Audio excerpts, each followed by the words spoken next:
I was completely bowled over by Sharon and the staff and the campus and everything. And I thought, gosh, we got to get more people to come. So last year we had, Sharon, do you remember? I think it was 10 or 12 people showed up.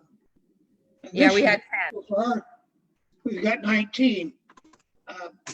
Again, whatever Lions are about, and you guys can argue over this, but I think we all agree it has something to do with vision and vision related activities. I don't want to steal Sharon's thunder here, and if she doesn't mention it, I'll mention it later, but they're doing an incredible job in Little Rock, and it's having a tremendous impact on the clients that go through Little Rock. I'll leave it at that. Again, thank you for showing up this morning, and Sharon, it's yours. Thanks, Charlie. Appreciate it. You know, I hate the fact that you're not here, but I love the fact that you're here. So thank you so much for taking time out of your day. So what we're going to do, we're going to go a little bit through kind of where we're at today. I'm going to introduce you to Eric Yarberry, who's our Director of Education and Training, and he oversees all of the pre-vocational and vocational courses. And he's going to talk a little bit about that, but what I'm going to do is I'm going to get it started, and I'm going to talk a little bit about where we're at in the middle of a pandemic, because, you know, you think about it, none of us has pandemic written on our resume. And so I had to make some decisions, and I had to make them really fast on March 11th. But I will say that as just the early introduction, for 73 years, we've been innovative, we've adapted, and we've pivoted, and we've remained vital to those that we serve.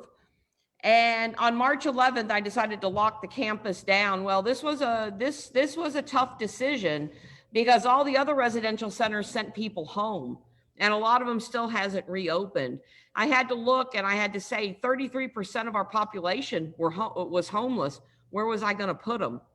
And so we had a need, and we rode the storm out. And so I'm going to talk about that, but I'm going to give you an update on operations, on our capital campaign, and then we're just going to go from there. And I'm even going to give you a tour, and we're going to step back for a minute, and we're going to take a look at an example of why we needed the capital campaign. And then as we're doing the campus tour, you're going to be able to see what we've actually done. So I want you all to go through an exercise for a moment. I just want you to close your eyes.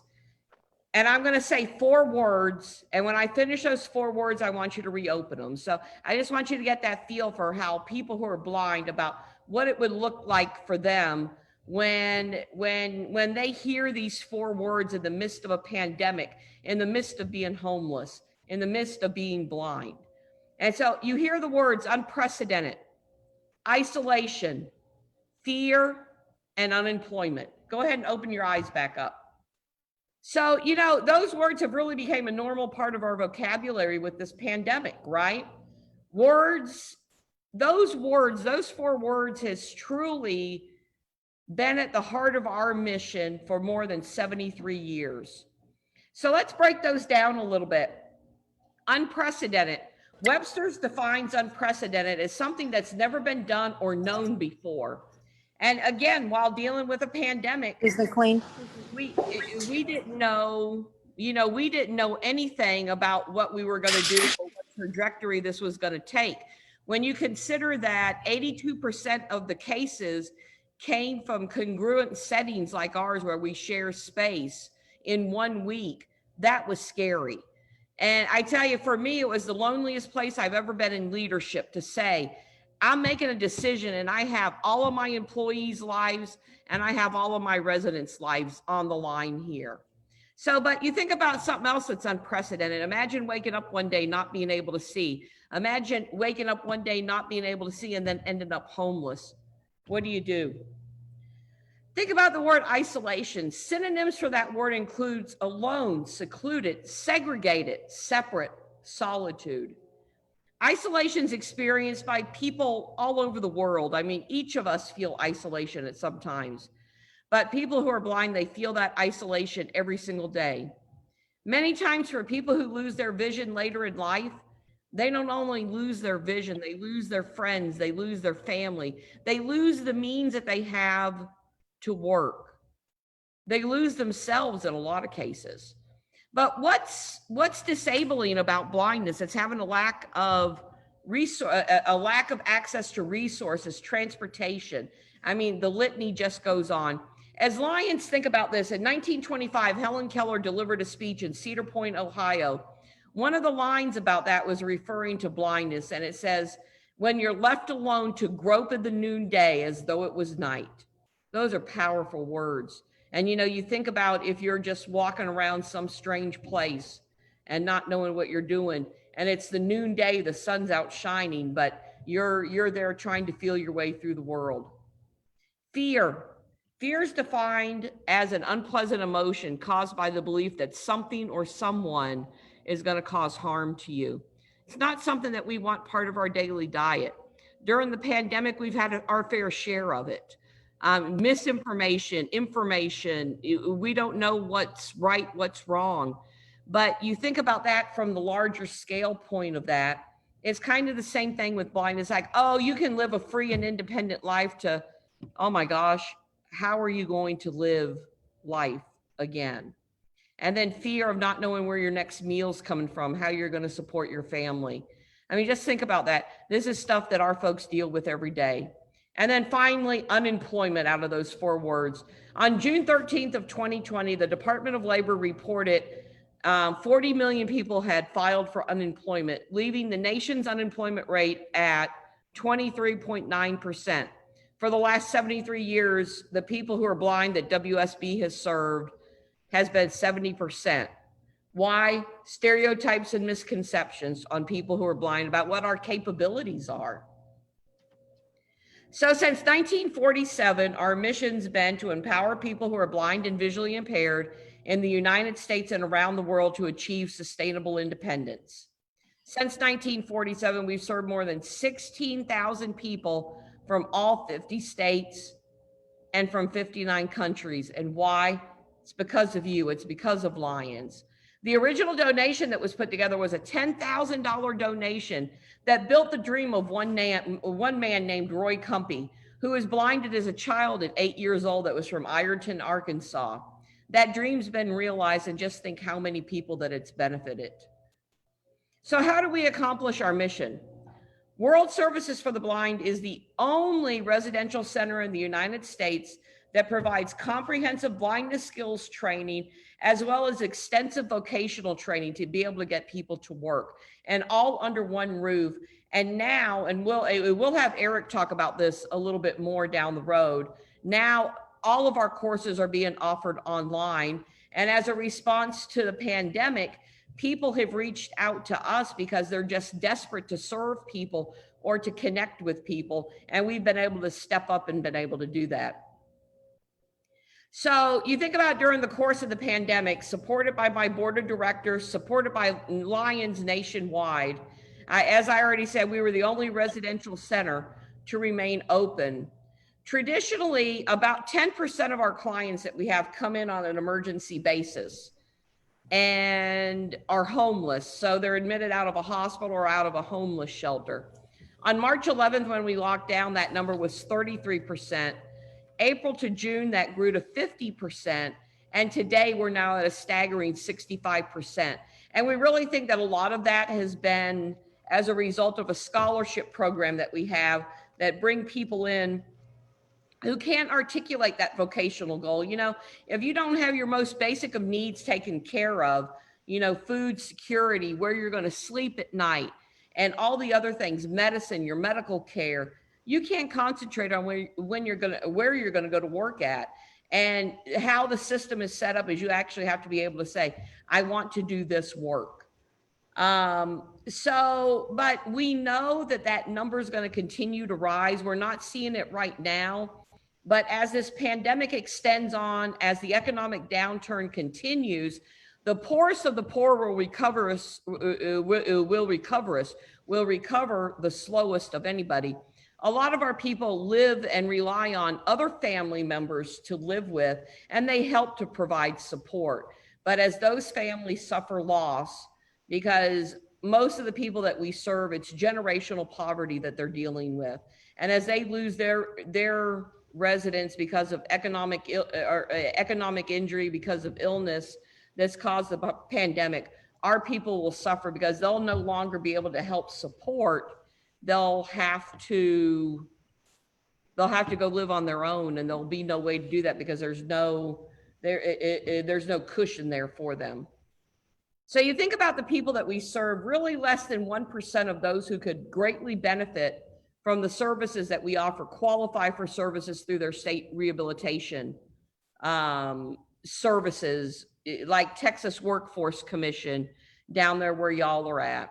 And that's because of legislation. They removed the option to be able to provide independent living services, and if you're not going to go to work. So we have this whole demographic of people. And so I have a great man who is a Texan out of Dallas. He's a commercial real estate developer that became connected with the agency and served for a little while on the board and really helped us with our construction project and getting everything launched. And we created a scholarship that he donates to, and it's called the Scholarship for Underserved Clients, Creating Empowering Solutions Successfully. This will pay up to 3 months of residential training for those who don't qualify for other services. So this has absolutely changed the demographics of what we have. So like I said, think about it. If you don't know where your next meal's coming from, where you're going to lay your head, how are you going to articulate that goal? You can't. So if not for World Services for the Blind, then who? If Helen Keller had not called the Lions to be the Knights of the Blind in the crusade against darkness, then who? You think about it, World Services for the Blind is your project as a Texas Lion, and the state of your project is good. And I'm going to give you a little bit of update about what we're doing. So in January of 2019, yeah, we're 2020. Golly, this seems like this has been such a long year this century, or such a long century this year, right? I do have some exciting news. So when we launched our capital campaign, we set a goal for $3.3 million. And, you know, for a lot of years, and I'm going to be real with you guys, for a lot of years, you know, the traditional model was, let's go back to Lions and let's see what we can get out of Lions. Well, we know that your membership numbers are declining, but we also know that you want that grassroots touch. We know that you want to be able to say, I want to help a person. You know, HVAC chillers and boilers and P-TACs and VRFs, that stuff just isn't sexy. But when you can help a person who's blind and you have a name and you have a face, that's pretty darn exciting. Right now, I have 2 people out of Houston that are here on campus. Both came on a scholarship. And I have another one who will be coming up from Lubbock that past District Governor Terry Hawkins is shuttling through on that. And so, no, I know that we're not Texas Lions camp. I know we don't have the cute kids there. We're not leader dogs. I don't have puppies for you. All I have is that right there, Eric. I mean, you know, he's the cutest thing that I can, you know, come up with right now for today. We're struggling. Right. I mean, look.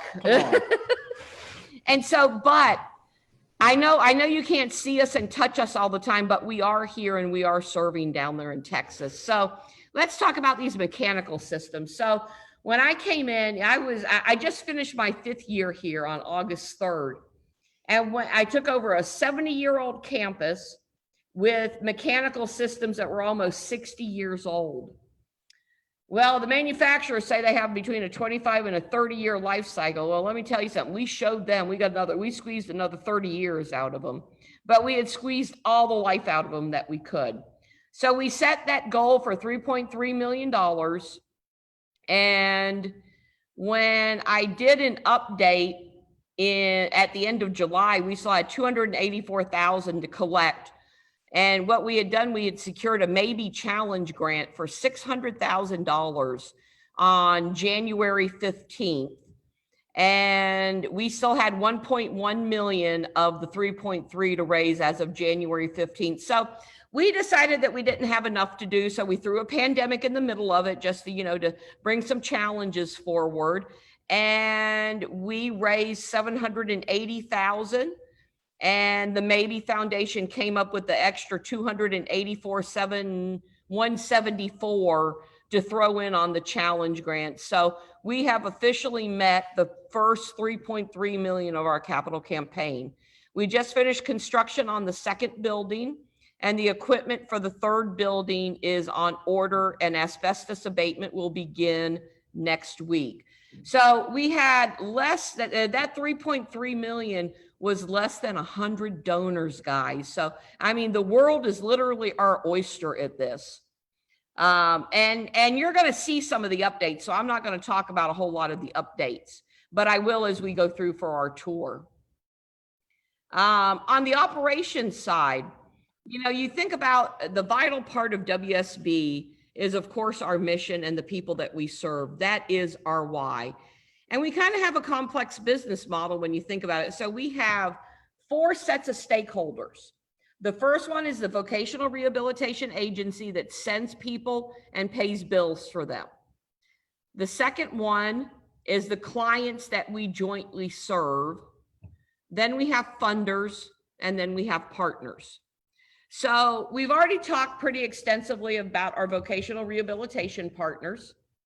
Our funders supplement our operations. So Lions across the nation are funders. You think about, if you read the Lions Share book that was written about WSB and Roy Cumpy, it states that the original model was that 50% of the support would come from VR or vocational rehabilitation, and that the other 50% said specifically Lions. Well, that had to diversify over the years.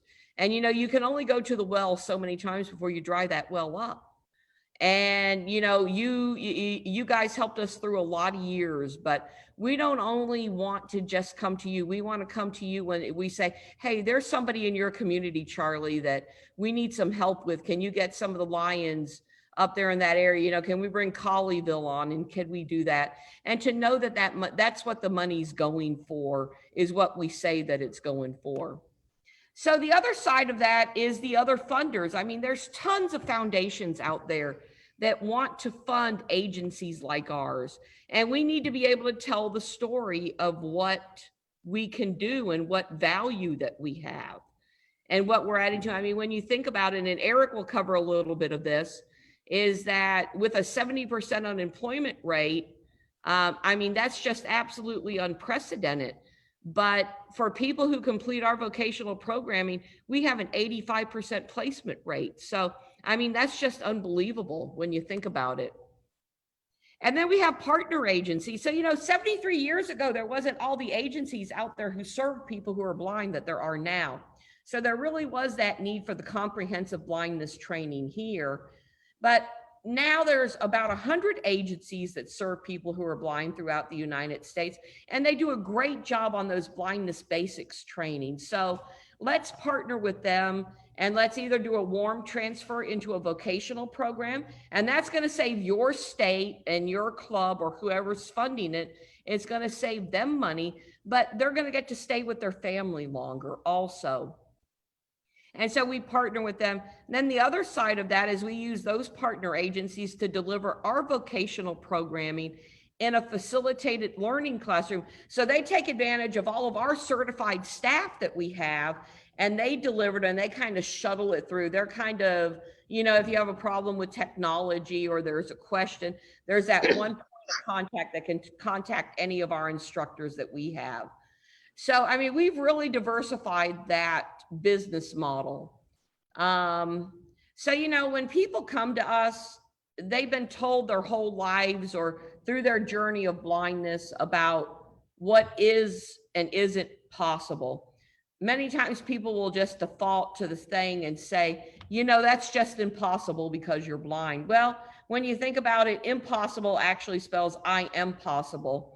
But you're only possible if you're given the tools in your toolbox to be able to do what you need. You know, a construction worker can't build a home without the proper tools. And that's what our goal here is, to be able to give the proper tools to the people who are blind and visually impaired so they can go out and live their lives in their community. We don't want people to be defined by their blindness. We want them to come in maybe lacking sight in the physical sense, but we want them to leave with a vision of a brighter future. So what I'm going to do is now I'm going to turn it over to the nuts and the bolts, you know, and the one with a couple of screws loose too. Eric Yarberry, he's our Director of Education and Training. And I'm so excited that he joined our team just a little over 2 years ago. It was 2 years in May that he joined us. He's visually impaired himself, and he'll tell a little bit about that. And we're so excited. We have such a strong team here that we are just always so happy to share our story. So I want him to give you an update on the program side so you can see what's going on here. So Eric, I'm going to turn it over to you, sir. Hey everybody. Again, I'm Eric Yarberry.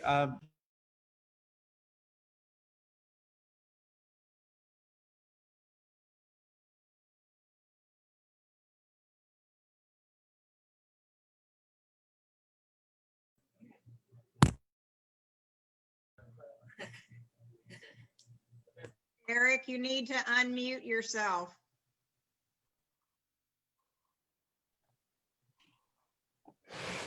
All right, is that better? All righty. So as I was saying, I'm sorry about that. Sharon always goofs off, man. So I was saying I just became a Lion about a year ago, and I met some of you last year, and it's good to see you. And so what I'm going to do, I'm going to talk a little bit about our programs, but I want to go back and touch on something that Sharon said. So a lot of our clients who come in here, they don't have family, they don't have the four walls, the food, or the finances to move forward. So they're not focused on getting a job. They're not focused on getting a career. The minute we say, you know, after their first couple of weeks here, it's like, well, you've got to start looking at reintegrating into society and getting a job, and they're resistant to that, and they're not comfortable. When they walk in, they're shielded. They're putting up walls, and they don't want to let anyone in. So really the first 90 days, those 90 days that a lot of, you know, that vocational rehabilitation counselors cannot cover according to federal law. I mean, that is so integral to getting them employment and getting them into a vocational program and making them independent, sustainably independent, really what we focus on. So I'm going to touch on our pre-vocational programs that we really cover in those first 90 days for those who need it. We've got your adjustment to blindness, techniques of daily living. So they're learning how to manage a household, cook, clean, shop, do their laundry, make up their room, make sure that, you know, that taking care of their space, taking care of them, making sure that really at that point we're saying, okay, you've got to be presentable to the general public. You've got to be, when you go get that job, you've got to look the part. And then we also do orientation and mobility. So getting outside of your house, walking to the mailbox, walking to your church, and getting, you know, even walking around in new places, being confident to walk into that employer's business, and sitting down at the board meeting table and knowing that you didn't have to ask for help, and when you did, it was reasonable, but not having to have someone hold your hand and open that door for you. And then assistive technology. It's important that our clients have the tools and are able to navigate the world with technology. Technology is there. Without my iPhone, honestly, I wouldn't be where I am now, and I depend heavily on that technology. And right outside of the box, the iPhone is accessible to someone who's blind and visually impaired. And we also teach technology beyond the phone, but a lot of times that getting an individual who's blind or visually impaired access to their phone, that changes lives in itself. But then we move on to the technology that they find in a workplace, and that's going to be desktops, laptops, presenting, whatever, you know, projectors, this kind of the kind of stuff that you're not going to see on a day-to-day basis, but that really runs the business. So make sure that someone has access to JAWS, which is your screen reading software, Zoom Text, which is your magnification software, and just the built-in software that might come with, say, Windows 10. And Microsoft is getting a lot better. I'm really proud to say that you can log into a Windows machine and with no vision and pretty much navigate it right outside of the box. So that's really nice. And then we also offer financial literacy at the pre-vocational level. Financial literacy is not only an integral part to someone who's blind or visually impaired, but just in general, financial literacy is not taught in the school systems as strongly as it should be. And as you know, a lot of our society just in general struggles with financial health.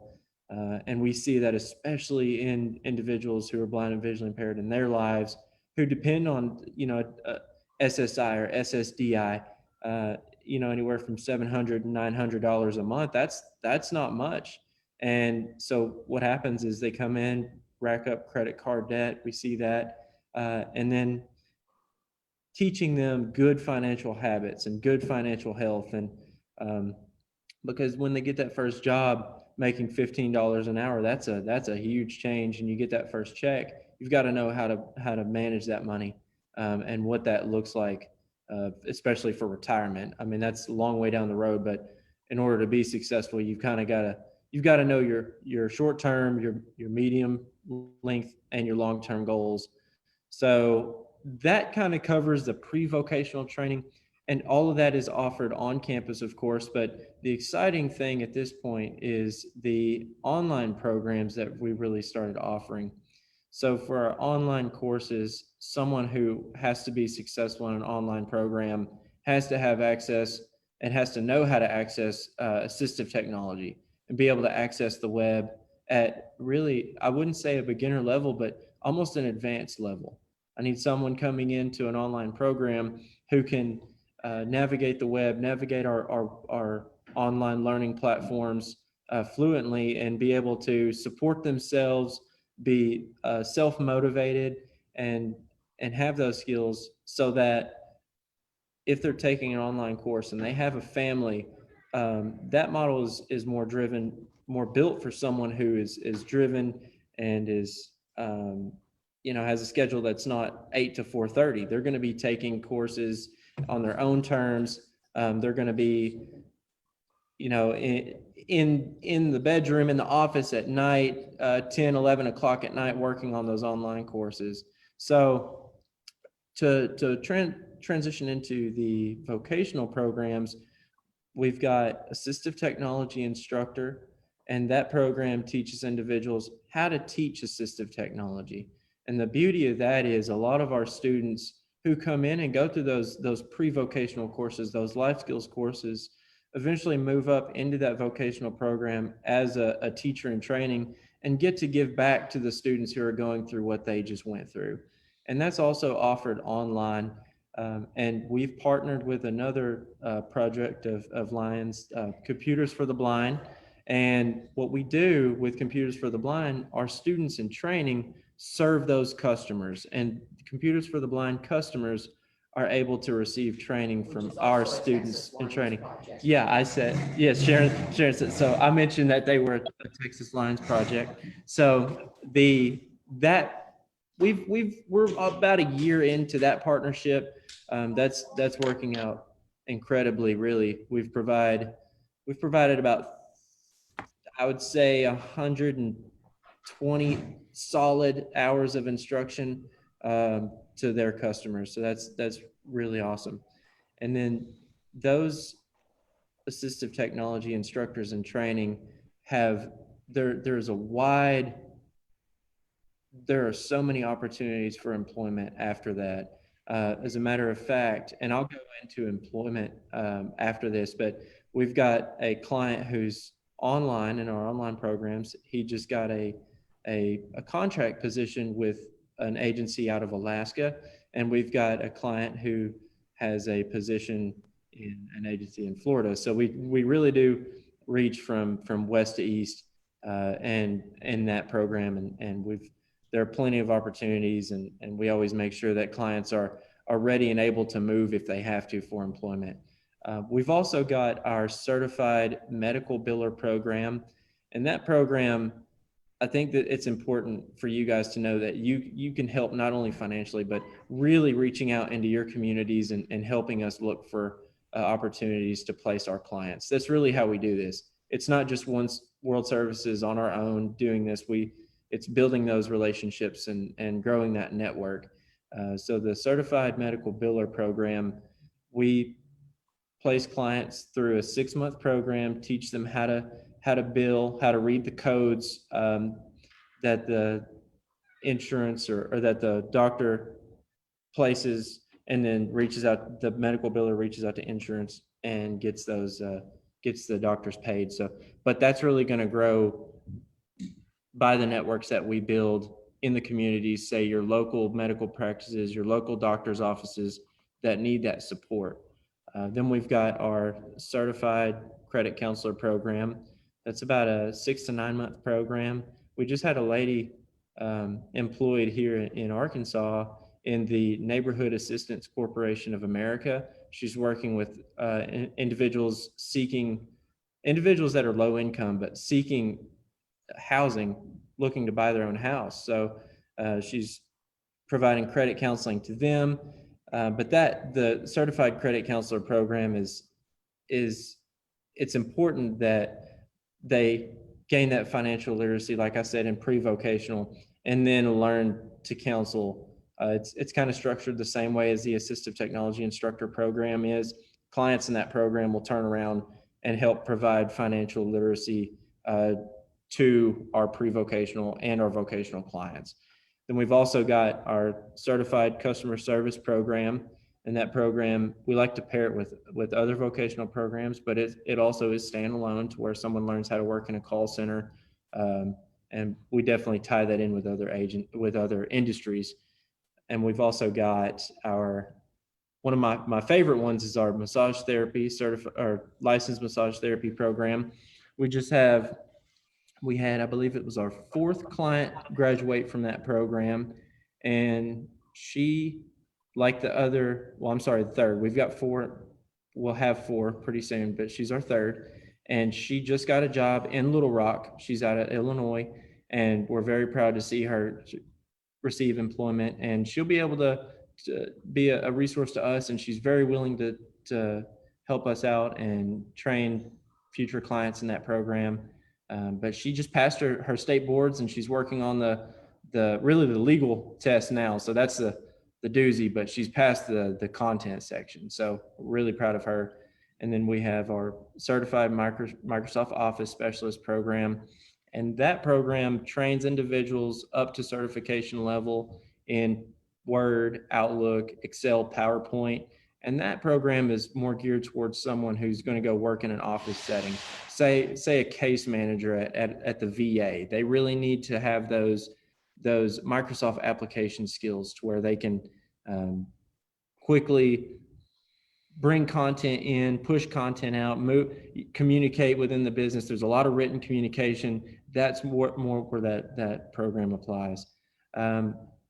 Again, these programs are online. Of course, your massage therapy program is not going to be online, but it's hands-on. But it is hands-on. You got it. So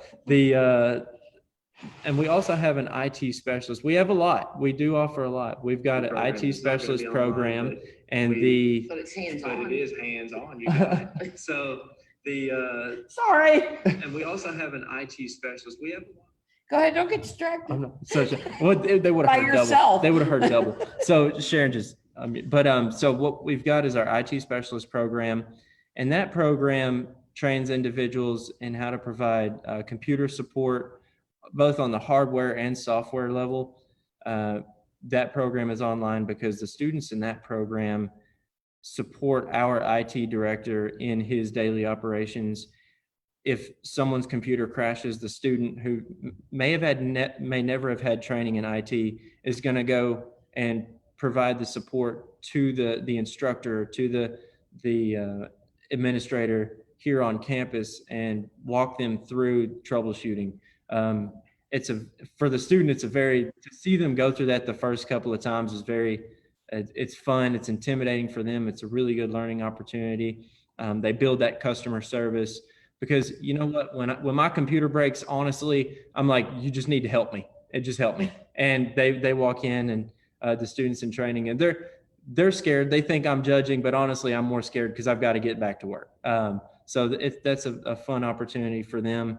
And I'd say that program is 6 to 9 months and again, that's one of those programs where it's important for us to connect with individuals like you who can find employment in your areas. And you say, oh, well, there's an agency, a buddy of mine works in this office and they always need IT support, and reach out to Sharon or me and just say, hey, there might be an opportunity here. And that's really how we grow this. It's not just a one-man show. And what about that program expanding? What about the new program that we're adding? Right. So we also added a Microsoft Server certification to that. So the program isn't just hardware, software, security, and network anymore. Now we're taking it up to server administration, which is huge for someone who is blind or visually impaired, because honestly, not everyone has great orientation and mobility, and we understand that.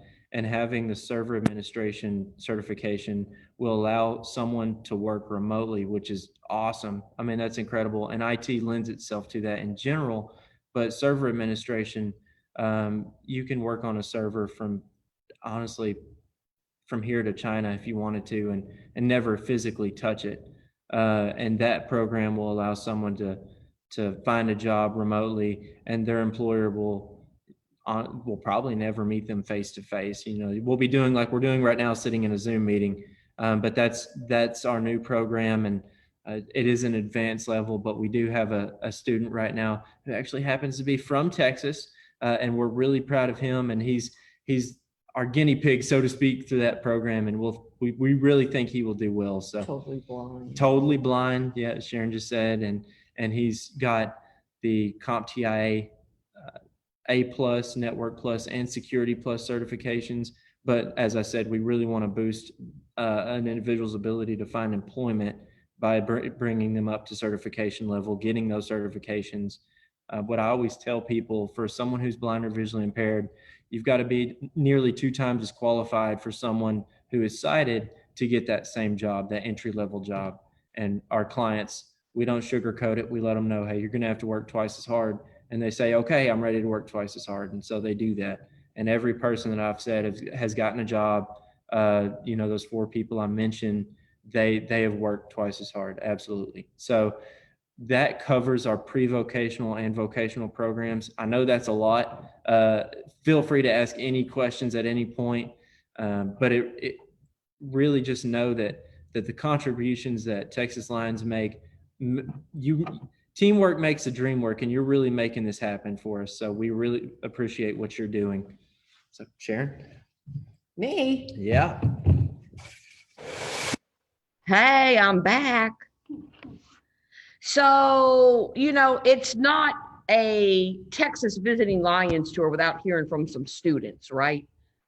I mean, it just wouldn't be any fun whatsoever if we didn't hear from some people. So it looks like the majority of you that are on were not here last year. So I am really excited to introduce to you one of our, I don't know, I'll let her do the talking for herself, but her name's Laretha Robinson, and she has an amazing story. And I'm going to let her tell you that story. No, that's okay. I'm coming around. We is potable. I like to stand. I'm working. I'm walking. No. I have to sit down. You're going to sit down. She said I have to sit down. Good morning, you all. As Sharon said, some of you may have not met me. I met with some of you Lion Texas members last year. My name is Laretha Robinson, and I am legally blind, visually impaired, and can't see some things that I can't see at all. But my story is much different than a lot of the other stories here.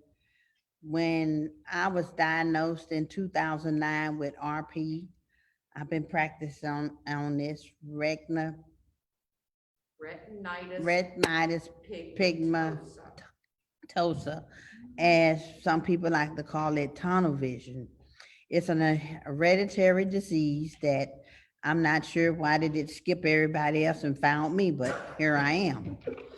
And God knew you could handle it. yes, God will not put no more on me than I can bear. So during the time that I was diagnosed with this eye disease, I was also addicted to crack cocaine. I was a user, a bruiser, and didn't really care. And being told I was losing my sight didn't help the issue at all. It did not. So for many years, I suffered with my own little pity party and getting high and not caring about anything, just felt like life was not worth living. But I had kids and I had a grandchild that was watching me deteriorate and just, waste away because I had been dealt a blow that I wasn't ready to carry yet. But in 2018, it was my time for change. It was my time for change. I decided I was no longer gonna get high. I was gonna do something with myself. Because I was legally blind, did not mean I was not functional or I could not be a help to society or be a productive individual. I got to seeking help from a lot of different places. I started with my church. My church recommended World Services for the Blind. I contacted the person here who in return helped me to get my paperwork started. In 2018, late October, I was no longer smoking dope, clean, afraid, coming through the doors for the first time in World Services for the Blind. The day I got here, they were preparing to go to the fair. They was used to hanging around a bunch of people. I wasn't, so I was scared to death. So I refused to go, and I stayed home. I stayed home and returned on the second day, still afraid because of the unknown, not sure if I could do it. Someone once told me that because of my past, I was judged because of my past, but not what I had within, but what was told without. I was not one of the people that they wanted to allow to be a student here because of my drug use and the neighborhood that the school was in. But I also met someone that was very inspiring. They call her the proven wrong woman, and I took leave from her. I took the 3-week program, which was the 50 and older program, and it consisted of mobility, basic communication, daily living, keyboarding, AT. And I need you all to know that all these things was new to me because for years I had had my sight, and finally I was losing my sight and was going to have to learn to live a whole different way, different than people with sight. But I did it. I did it. God had a purpose for me. I used to think losing my sight was a curse. But in a dream, God told me that I was going to be a beacon for someone, somewhere, somehow, someplace, somewhere.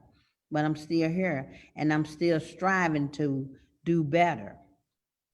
This school has provided me with the self-confidence I need. It has lifted my self-esteem.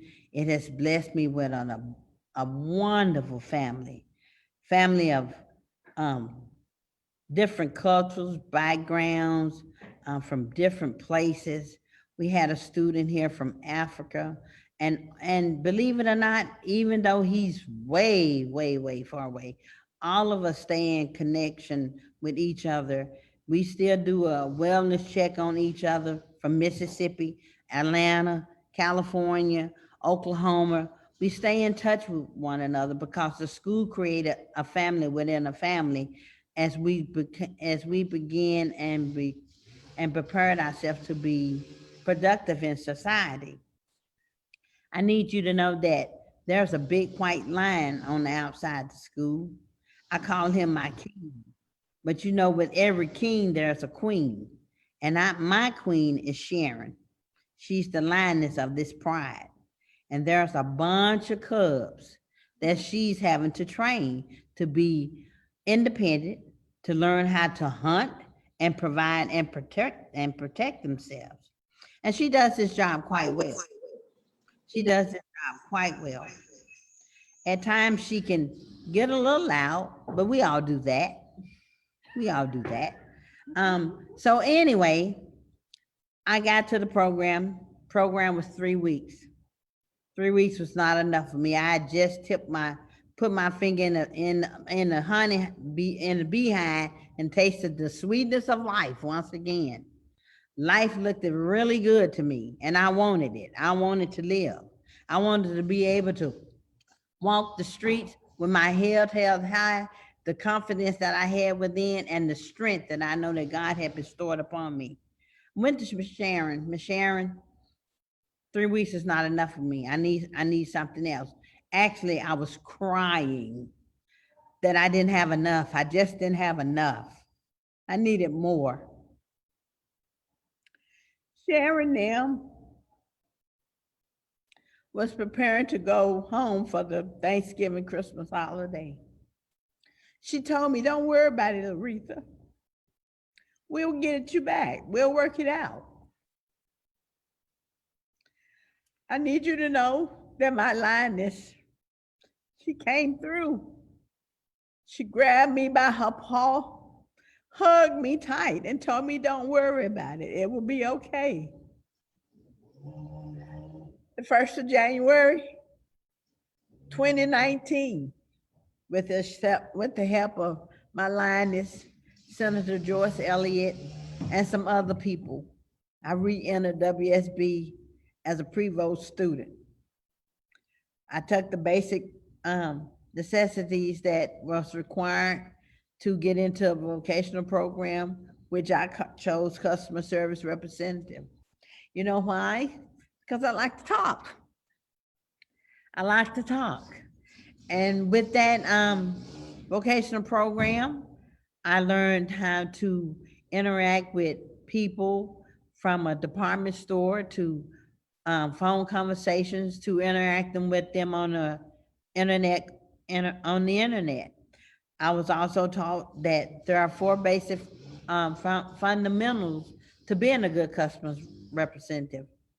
First of all, I have to make a very first impression, and it must be good. It must be good. I have to have a positive attitude. I have to have confidence. That's not the word I was looking for, but that'll work. Courtesy, and I have to have ethics. I have to know that what's right is right and what's wrong is wrong. And I have to treat others as I want them to treat me. But sometimes life is not always that way. So about the time I was almost finished with my program, the pandemic hit. Home for 6 weeks. About to go stir crazy. Oh my goodness. Oh my goodness. So, but anyway, I called up here and asked Miss Sharon, could I come back and complete my week? She asked me, had I been anywhere foreign or anywhere other than that. The only foreign place I could tell her I had been was to and from in and out my house and round and about it. But anyway, she allowed me to come back and complete my program. I graduated May 20th. And with the pandemic going on, there's not really job opportunities right now because people are scared. But I asked Ms. Sharon if I could put my skills and trade to work by volunteering here at the school. And I've been here answering the phone. So if you happen to call World Services for the Blind, you will hear me say, good morning, and thank you for calling World Services for the Blind. How may I direct your call? Please do not get upset with me if I happen to hit the wrong button. I am visually impaired, but I am learning. So at the end of this story, there is joy. There will always be struggles, but she has also taught us that through those struggles and storms will only make you strong. Never give up on the dreams that you have. Always press forward. And remember that your last chapter is not the end. It's just the beginning of your next chapter, which is going to be even better than before. I thank you for allowing me to speak to you. My name is Laretha Robinson, and I'm a customer service representative graduate of World Services for the Blind 2020. I love you too. Are you crying too? Yes. It's such a lovely story. So it's me again, guys. And we have somebody who has their hand raised. Connie, District Governor Connie, do you wanna ask a question? No, that was just a clap. Oh, that was That's a down at clap. your- Okay. Yay! That was an awesome story, and I appreciate her sharing that with us. Thank you. Yeah, she does have an awesome story. And, you know, this is only one story. So the next one that we're going to share with you is a young lady who is a repeat customer. And she has ties back to when the official name was Lions World Services for the Blind. And we're going to have her tell her story because she has a pretty amazing story too. You know, one of the things that I learned when I lost my own vision 20 years ago was that everybody has a story. It's not just the people that we serve here, but we do have some stories that they'll move you, and you know why you pick your head up off the pillow every day. And Cynthia has a great testimony as to why she not only tried it the first time, but why she tried it the second time. So I'm going to turn it over to Miss Cynthia Vincent and allow her to introduce herself and tell a little bit about herself and her journey. Hello, everybody. Hi. I'm glad to meet you. So my name is Cynthia Vincent. Oh, that's Miss C. Yeah. Let me hug you, Miss C. I'm sorry, excuse me. I love Larry. Excuse me, pardon me, excuse me. So, Miss Sharon. Bye, thank you. so the first time I came here was actually in 2009 or 10. I was here for 9 months, and I came to Lions World Services for the Blind after a search that was nearly 2 years for me to find this place. I just kept hearing about it. I had become blind. I was living in Honduras at the time with my family, and I had 3 children. And at one point, I couldn't do my job anymore. At that time, I was a school administrator for a small bilingual school in San Pedro Sula, Honduras. And so I came up with our suitcases, my 3 children, and I was sure that I would be able to get a job. And I quickly discovered that as scary as it is to be going blind yourself, it's scary for other people. And without other people not knowing me, I was not able to get a job. And it really frightened me. I had wonderful support in Washington State. I lived in the city of Vancouver, right above Portland, Oregon, in southern Washington State. And I had very good support there, but it wasn't enough. And I was getting blinder and blinder. And there's a certain level of denial when it's progressive, so that you're trying to do all these daily tasks. You're trying to, I had teenagers, you're trying to, in my case, I didn't want to be dependent upon my children. I wanted them to have a parent that they could feel was a parent. And so I was putting on a good face, but behind it all, it was crumbling and crumbling. And my brother, who was working for the IRS at the time, and he still does, he had, there were some people that he worked with who had gone to school here at World Services for the Blind. And there was more than one person in that office. And he began asking questions and asking questions. We finally found out this place existed. And one day, in great desperation, I called up Rebecca Reese and began crying. I think Rebecca must field so many phone calls from people who are calling where we have finally found her. And we're crying and saying, listen, this is it. I've got to do this. My money runs out. I won't have anything to take care of myself or my children. I've been living in another country, so I wasn't a part of the United States social system. And I've got to do something. And she said, well, let's get this going. And the next thing I knew, I was scheduled to come and to do the program. At that time, they had a program with the IRS, where the IRS actually taught within the school. And Lions World Services did all of the pre-vocational training, that really critically important training where you get to learn how to be an adult again. You get to learn how to cook safely. You get to learn how to not step in the mud puddles. Well, you're still going to do that some when you can't see. I don't know any way about it, but you learn how to cope with it. You learn how to keep extra socks around. You learn how to travel on buses. You, all of these little parts of life. And you get your humanity back. That sounds really dramatic, but you get your adult status back. For us in the United States, there are two very critical things. One is being able to read print, and the other is the ability to drive a car. When you are blind, you can do either one of those things. And so you must find substitutes for that so that you can do all of the things that those things create and those opportunities create. And this is the backstage training. This is where it happens, is here. And so they got me ready, and then they got me into the classroom, and there were some wonderful instructors from the IRS there, and they taught me really, really well. Whenever I landed back in Portland, I did well. I did really well. In fact, whenever I left, I found out that I'd done so well that they decided to just leave me on that one gate because I was holding it down so well with so few errors. And so that was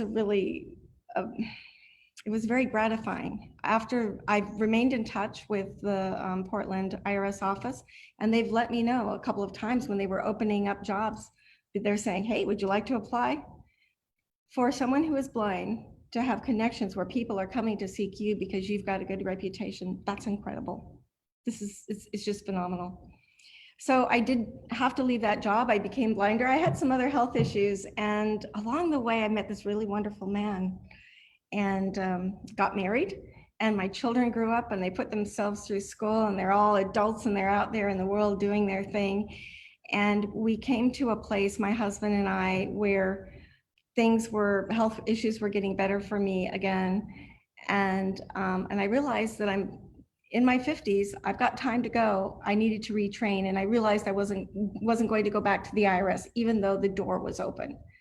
And so I sat down and I said, well, what do I want to do? And I heard that in Washington, there was a shortage of assistive technology instructors in that whole region of the United States.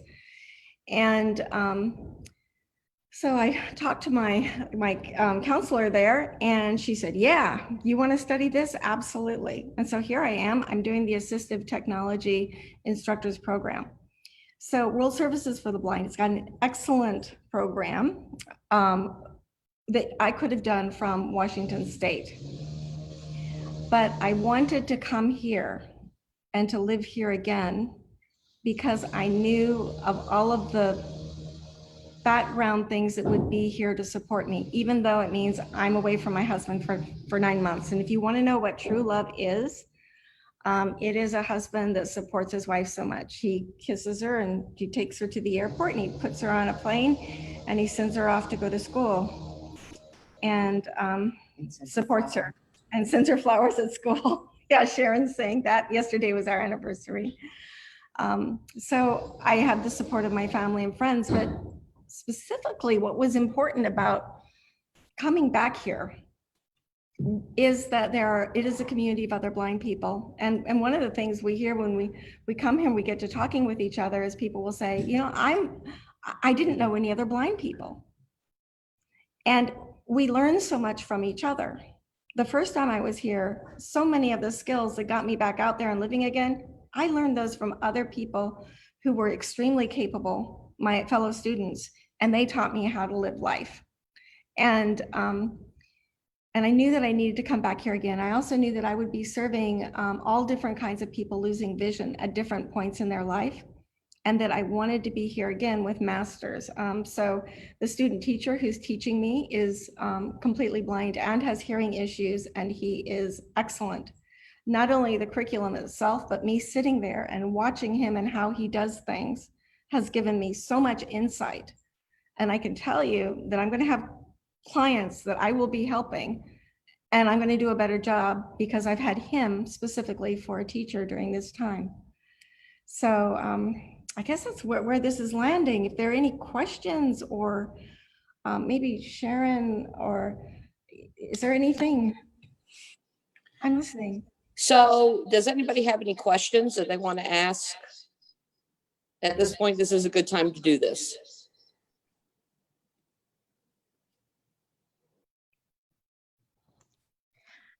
Is this being recorded? Oh, go ahead. Is this being recorded? Yes. I just heard Sharon say yes. I got in late. Is there a way I can access the recording? Yeah, you can go out to our Facebook page and we will also send a link out, and Charlie will distribute that. Okay, thank you. We have it streaming live on Facebook right now, and you can always go back to one of the watch parties and watch it from the beginning. So does anybody else have any questions that they want to ask? I don't have a question. I just have comments. Your program is amazing. I'm definitely going to order a recording because I would like to share it with some of my members in the district. This is Vivian with District 2S4. And it's just amazing what you people do. I cannot say any more. It's just wonderful what y'all are doing. Just keep up the good work. We appreciate that, Jane. We really do. And we love what we do. You know, as a lot, and I want to drag this back. Absolutely. You can go back to class if you want. I will. It's been a pleasure meeting you. Say before she does, may I say thank you to both of those wonderful ladies who shared with us. I really and I'll make sure appreciate Larissa gets the message. it. Thank you. Thanks, Cynthia. You're welcome. So, you know, you think about it as a lion and as a Texas lion that you know, they say that if you make a difference in just one person's life, that you've changed the world. So I use the starfish parable so often when we refer to that. And, you know, where there's this little boy walking along the beach and he bends over and he picks up a starfish and he throws it back into the ocean. And this old man walks upon him and he's kind of a naysayer. And he says, boy, he says, what are you doing? He says, there's miles and miles of beach and there's millions of starfish. He said, you can't possibly make a difference. Little boy bent over and picked up another starfish and he threw it into the swell of the ocean. And he turned around and he looked at the old man and he says, made a difference in that one's life, right?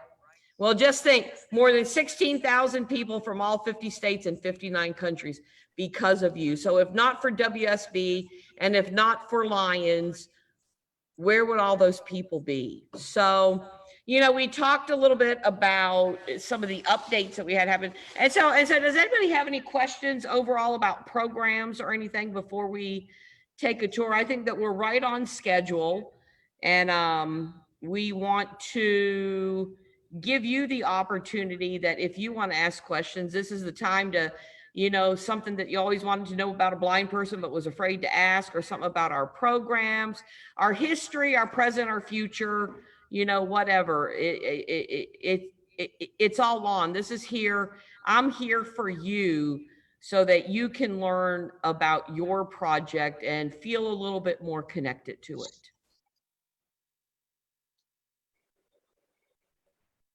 Sharon, I love the testimonies. Those were amazing. And thank you for all you do. It's been, wow.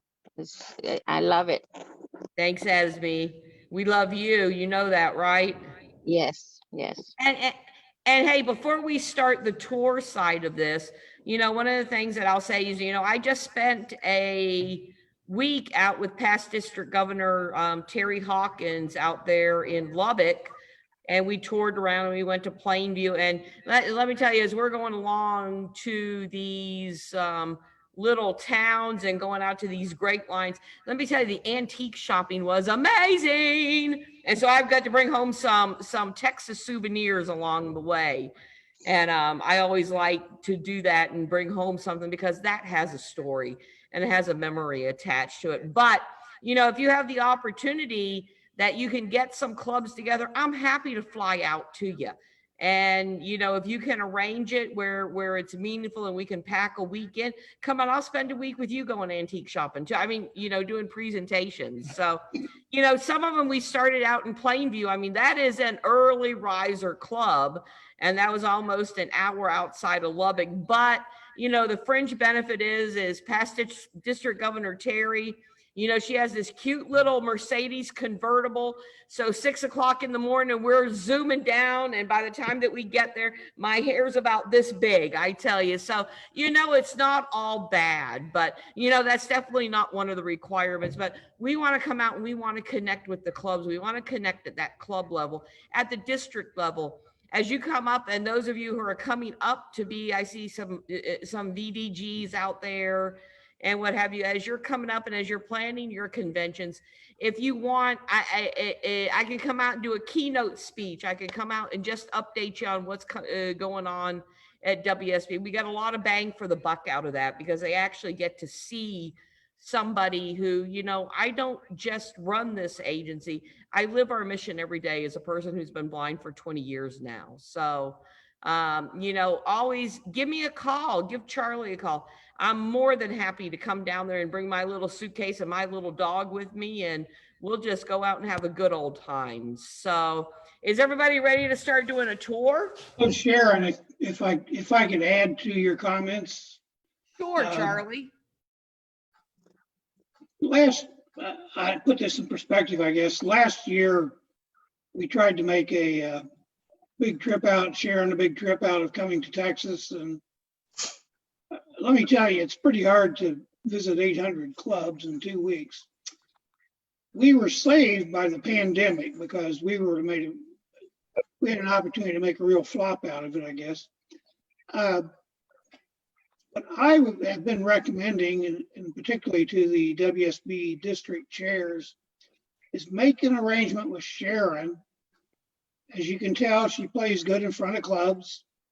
I mean, with the Zoom meetings and so on and so forth, make some kind of arrangement to get her in front of as many of the clubs in your district as you can. In the end, WSB needs money, and that is one good way to get clubs to donate. So anyway, thank you very much, Sharon, and looking forward to the tour. All right, so we're going to get started here, and I'm not going to leave that meeting. I'm just going to leave it running. So we are, if you were here, hold on, I'm going to learn how to drive this thing. All right. Hey, Eric, wave. So if you were here, you'd be up here in the auditorium. And, you know, this is where our founding club, Little Rock Founders Club, the longest club in continuous service since February 17th, 1916, where they meet. And it's really where it all started. But one of the things that Lions love to do is they love to come through and they love to look at our PID cases that through all the years and all the district governors who's visited us, and our walls are just lined with them in showcases over here. And they're organized by state. And, you know, let's see, I think we might have some boots over in this one that might represent a certain state that we all love so much. So I think Eric's trying to sneak out over there. Everybody say bye, Eric. Bye, guys. Appreciate you guys. Bye, So, Eric. to put things into perspective a little bit, I'm going to show you some pictures here. And so these are pictures of our mechanical systems when we Hey, started. Sharon, we can't see your pictures. It's still the. Do what? Can you share your screen? You should just be able to see them. I'm not showing you from the screen. I'm showing you from pictures on the table. Can you not? I'm still seeing the screen that you were talking to before. All right, hold on. We're having technical difficulties here.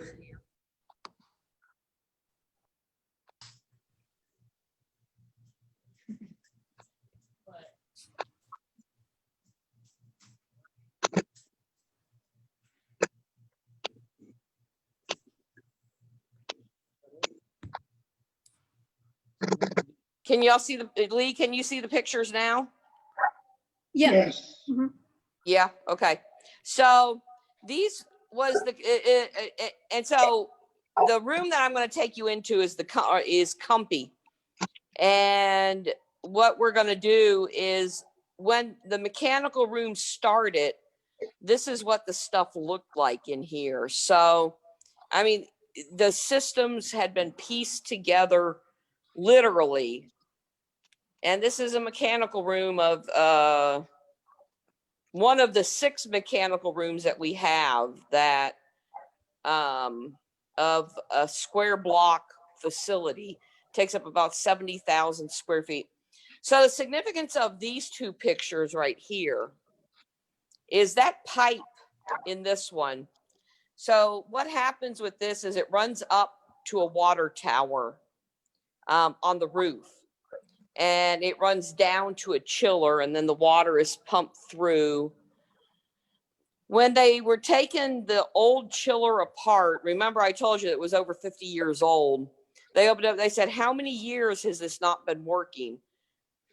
We had just closed it down last summer, August, because we no longer could use it, because it literally, the last time we had to replace a part on it, we had to go like 3 feet back because the system just kept on breaking. And so when they took that pipe out, there was literally like tar that was inside of it. It was just the sludge that had built up. And that was because that motor had blown up. And, you know, when you think about it, I mean, literally we were being held together on some of these systems with duct tape and bubble gum, it seemed like. So we're going to go for a walk here, and give me a second. I've got to see how coordinated I can be with walking, talking, chewing bubble gum, and using a cane all at the same time. So if I fall, call an ambulance, we'll be fine. So I'm going to flip this back around. So you see, you guys are actually walking with me. See, there's the cane out there. You see, so you got that virtual, there we go. We're going to go through. So we're going to do this a little backwards from how I would usually do it. And let me see. Can somebody give me a time check? It's 11:16. Okay, so we're gonna head down to classrooms first. So look, it's a pretty day after a hurricane blows through. So we're gonna run down T Hall, and this is where all the training takes place and all the classrooms are. So the first one that we're going to stop off at here is our orientation and mobility office. Again, I'm here again. Oh, hi, Eric. Look, he's like a bad penny. He keeps on turning up. So we have Lisa. Hello. And we have Bill, whose name is really Jim, but you know, that's okay. And so Jim is an intern with us, an orientation and mobility intern that is legally blind himself. And he's like one of the few in the nation that's actually going through a master's level orientation and mobility program to become a certified orientation and mobility instructor. So I think he deserves a round of applause for that. What do you think? And so Lisa, now Lisa's our in-house resident streetwalker, we call her. And she's the one who's running the people who are blind up and down the streets and getting on buses and all of that stuff. So Lisa, and so let me introduce you, because what we're doing is we're doing a virtual Texas Visiting Lions Day today. Oh, okay. And so remember, we had one last year. But because of the pandemic, they couldn't be here, so we can't get hugs and all that stuff. But Lisa has been here for a long time and has a lot of miles on her shoes. And talk a little bit about the orientation and mobility process and what you teach. Yeah, so basically we have people that come in here from various states, various skill levels too. Some have had training before, some have not. And we assess their skills. And we usually, most people come with a cane. If they don't have a cane, we get them a cane.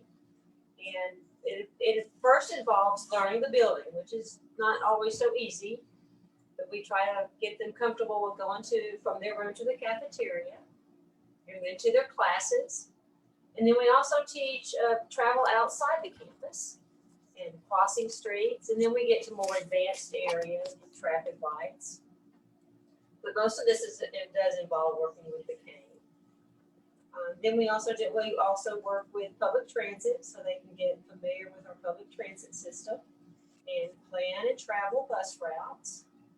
And we also do any with GPS if they have it on their phone, or we could also use the Victor Trek for any kind of device that they have, and try to incorporate that in learning new areas. And we just work with different. What's so great about working here is that we get people with all kind of levels and training, and it's just we just try. The goal is just to teach them to be as independent as possible, whatever their goals are. Their goals might be just to go home and be able to walk to the mailbox and back, and they may. And that's live in a rural important. area. And that's important. Yes. I mean, that's part of that sustainable independence. And so we meet every client where they're at and we get them to where they want to go. So, Jim, Bill, you have anything to add?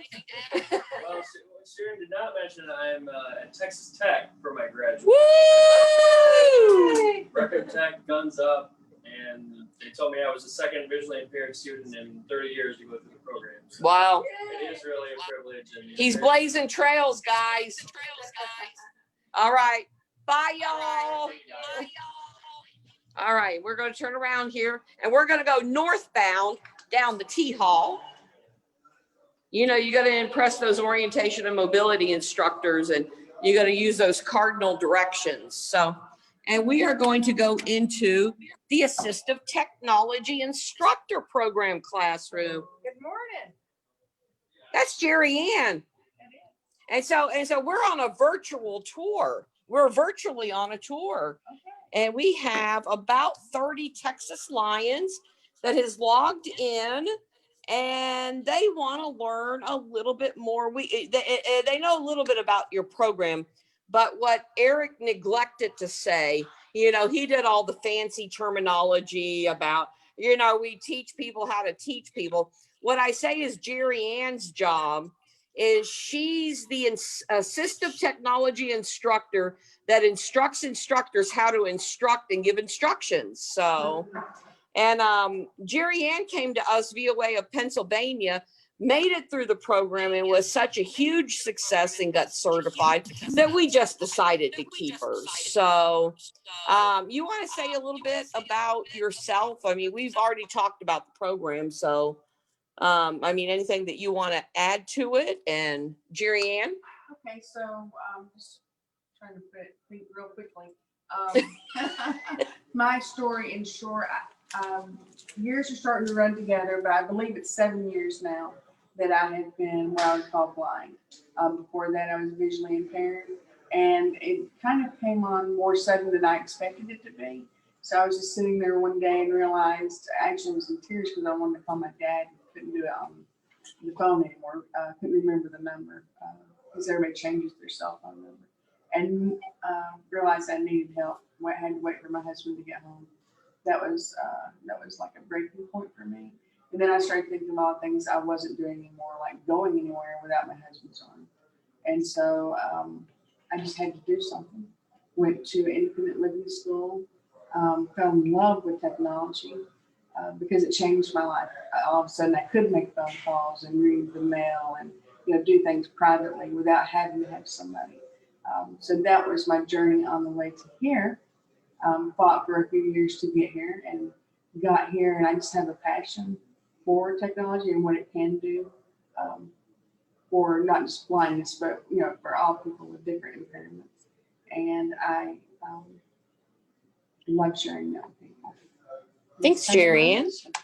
And then we have, and Cynthia, when she was talking earlier, she was talking about Austin here, who came to us out of Mississippi. So wave to them, Austin.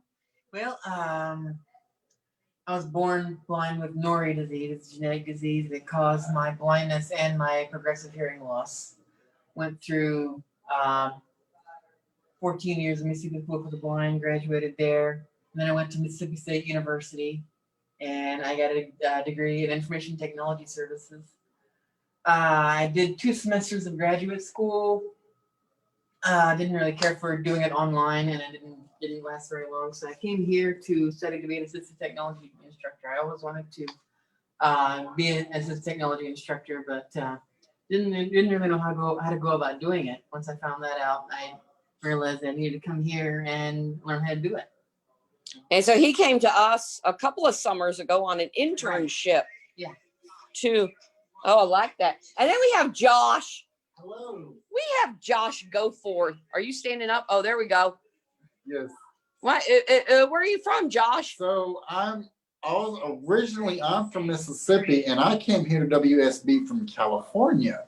Ooh. And what brought me here was I always had a passion for going into audio production, dealing with music.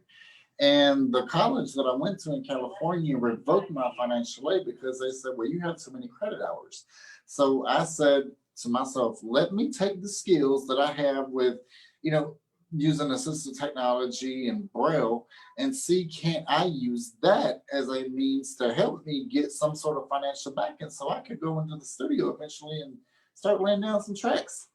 And I contacted my state counselor and I was like, you know what, let me see about World Services for the Blind. It can't hurt. So I've been here since March. And so y'all remember when he's a famous musician, you can say you knew him when he was at WSB.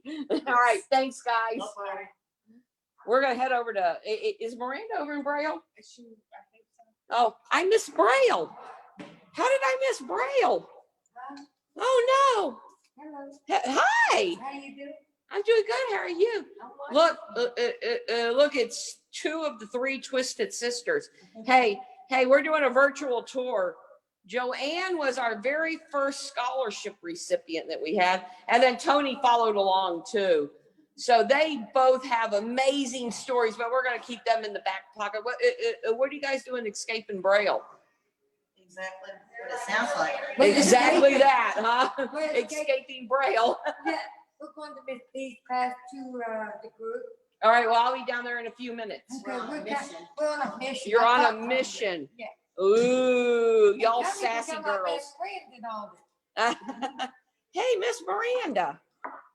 We're going to. As you run into the door, graceful. We're gonna have to send her back over next door for orientation and mobility. So, can you talk a minute about Braille and about you?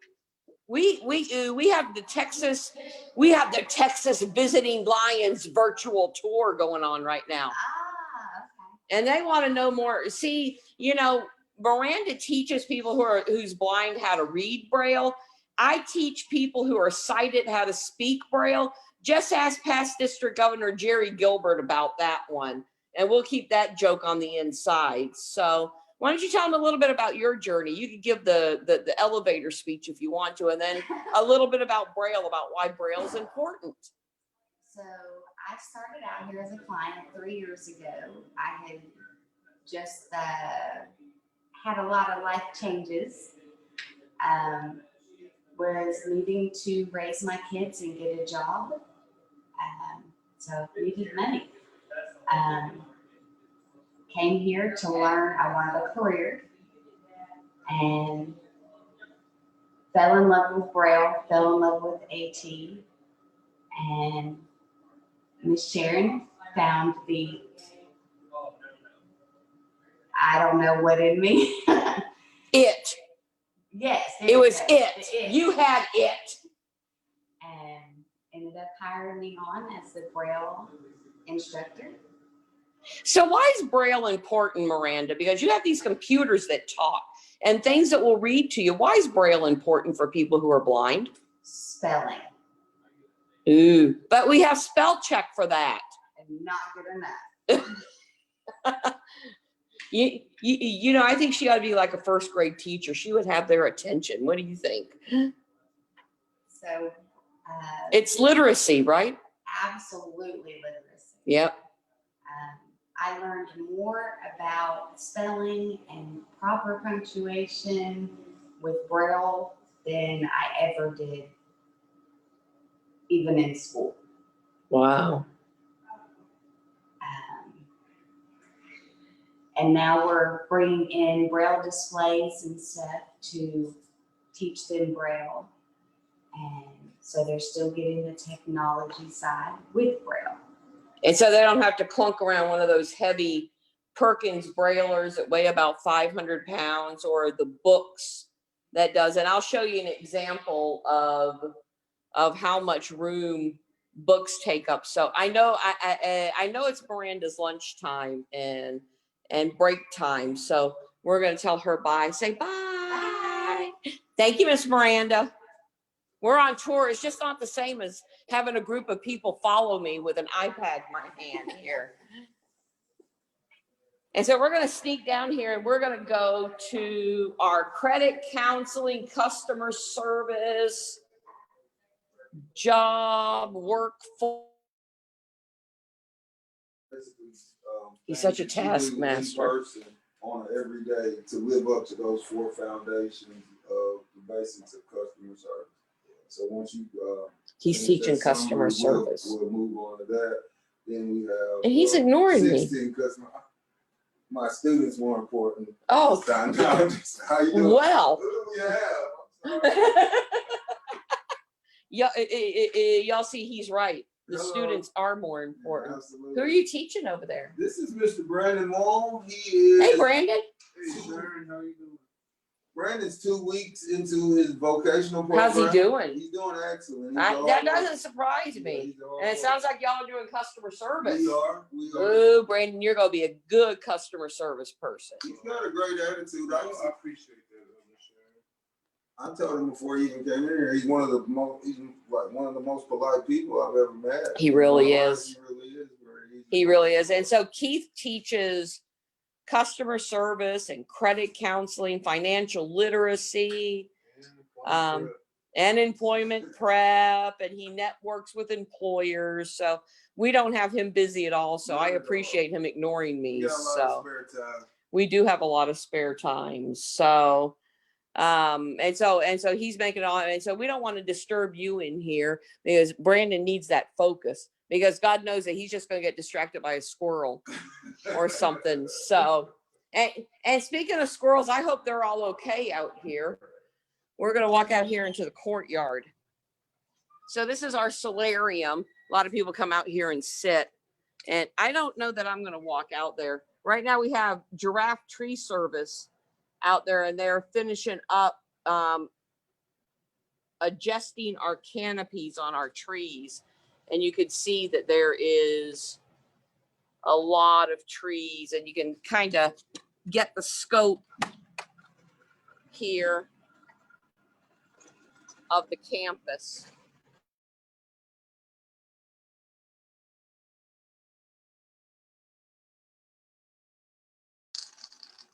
So Charlie has been here for the live tour, and unfortunately I forgot to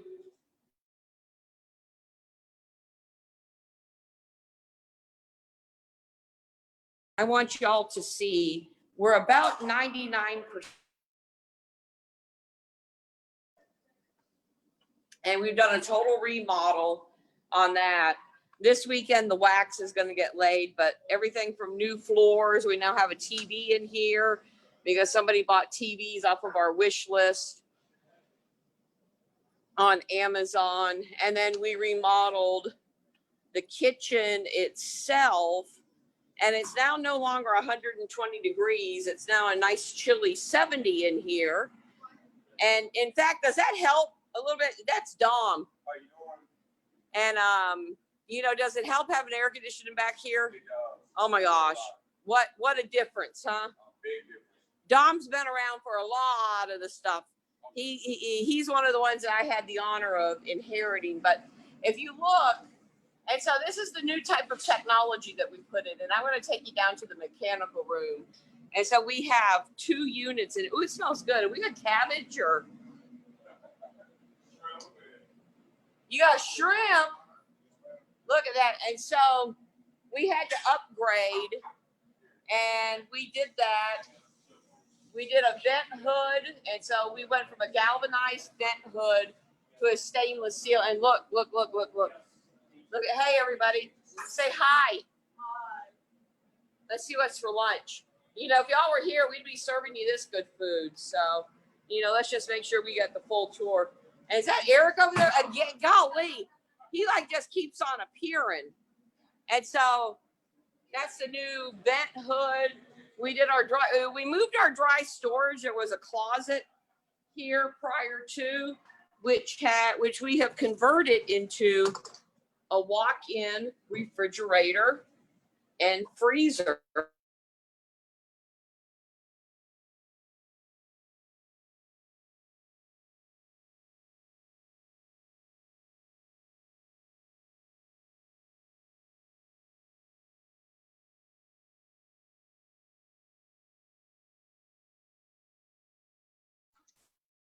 Night that our clients spent in the room with this new HVAC technology, they actually said it's like living in a fancy hotel because they can actually control their own climate now. And so you can see the difference. And so you see the contrast that we have on the floor. And so this was a last minute decision when we were going to retile the floor. So as people come in, this is the regular tile here. And then we have a wood grain vinyl. And so as people come through with their cane, they can actually feel it, and it takes them around the perimeter and over to where they get in line. And so it really lessens the learning curve for them. Then coming down the middle, and then as they exit the kitchen or as they go to put their trays up.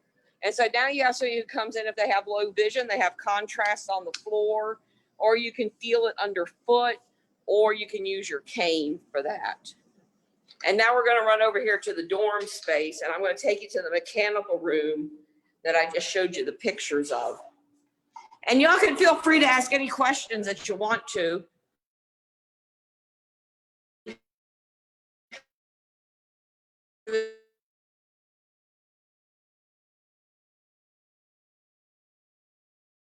At this point in time, we're absolutely positively Zoom exhausted. And just because there's been, I gotta switch hands here, hold on.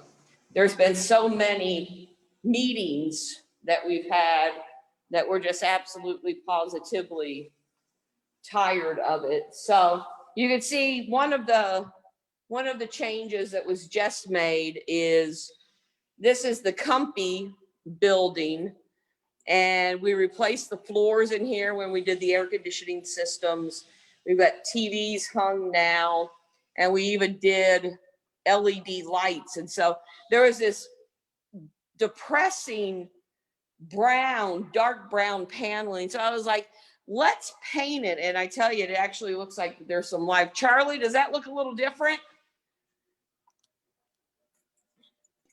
Let me get unmuted. Yeah, it does. A lot brighter.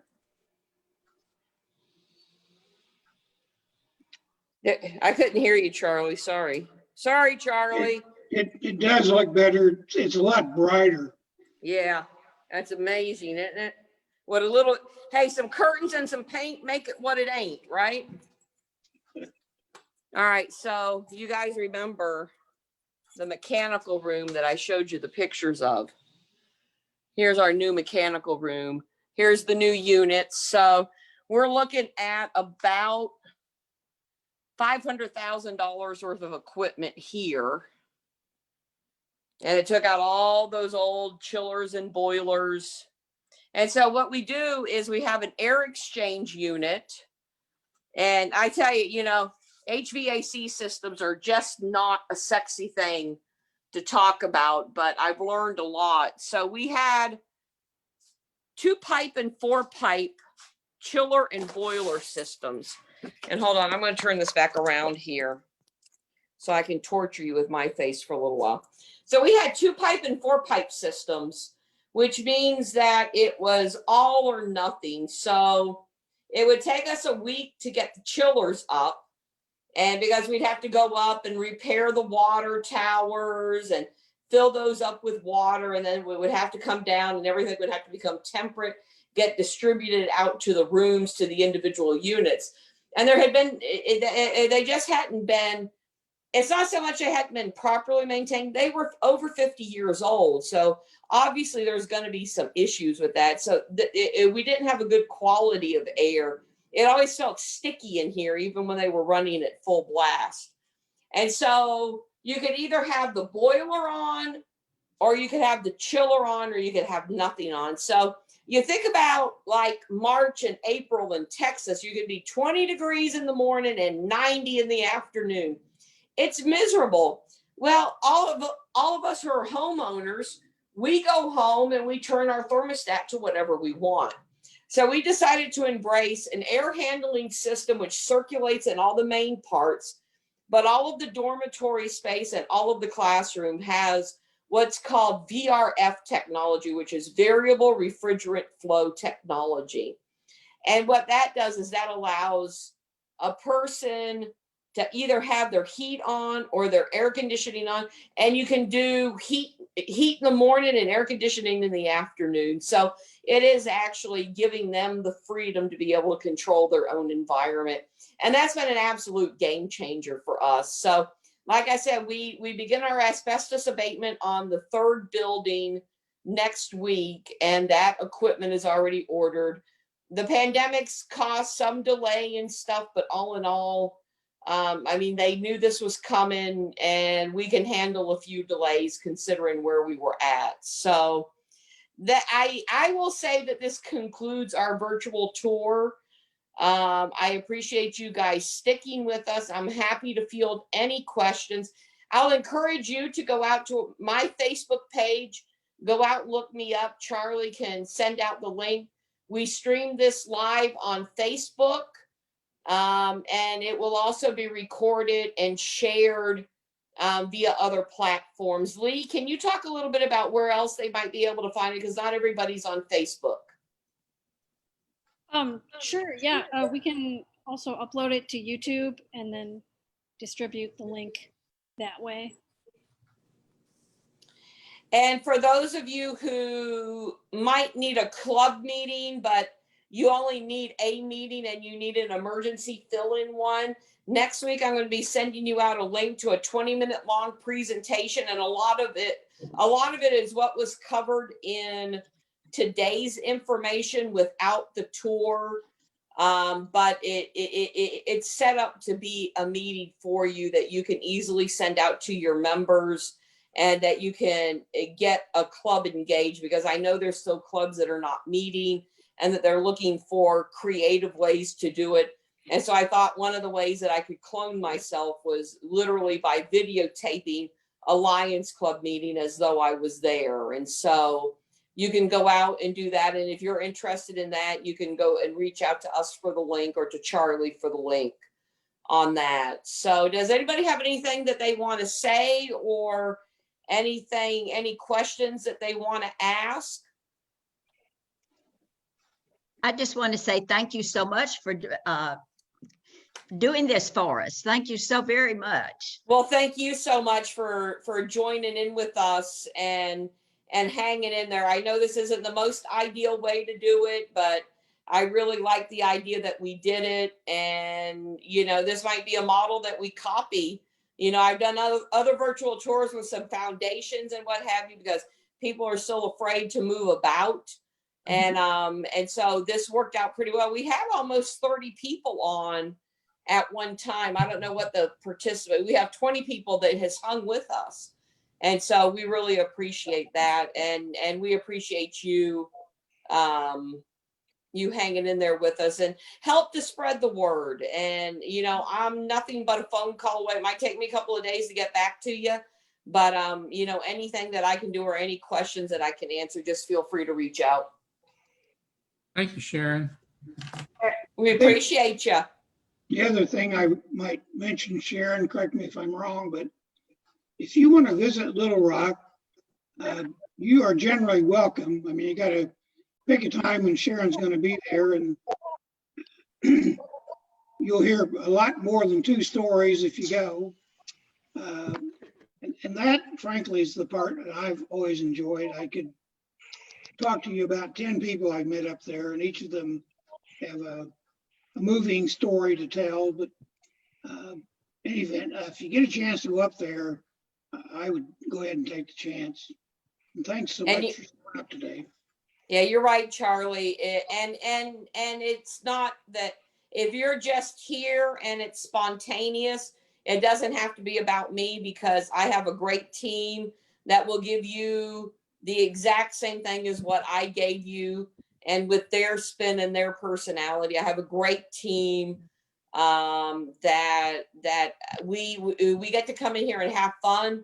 We work hard, we play hard, and we know why we're here every day. So y'all feel free anytime. We're open 24/7. So, and I'm only 2.5 miles down the road. So if it's 2 o'clock in the morning, you know, we may have to stop off at Zach's and get a beer on the way here. You'll pick me up and then we'll stop up here and I'll give you a personal tour. I'll even buy the beer. How's that? Thank you. Anybody Thanks else? so much, everybody. I love you guys. Y'all, Thank you. Y'all stay safe in Texas, and remember, the state of your project good, and you guys mean the world to us. We can't do what we do without you. So thank you. Thank we you. love you. Bye. Bye.